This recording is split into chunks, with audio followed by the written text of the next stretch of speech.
В едно малко родопско село живял мъж на име Стоян. Всички около него се били оженили. Имали деца, ниви, шумни вечери. А той сам. Не защото не искал, а защото не можел да намери своята. Казвал, че сърцето му ще усети коя е жената за него.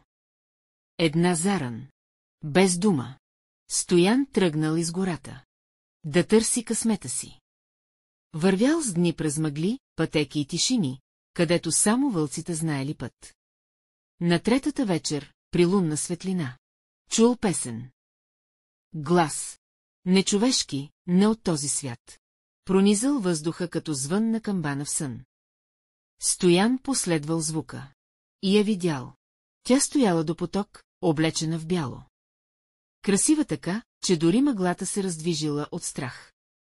Била само дива. Стоян спрял, не можел да диша, не можел да говори.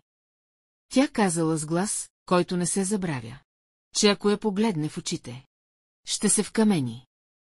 Стоян се поколебал. Тя била любовта, която търсил цял живот. Стоян не избягал. Не се оплашил. Свалил пояс от кръста си и завързал очите си с него. Така останал с нея. Денем е чувал как пее. Нощем ме усещал до себе си. С години двамата заживели дълбоко в гората. Той с превръзка. Тя със сърце, което най-после не тъжало, а обичало. Носела му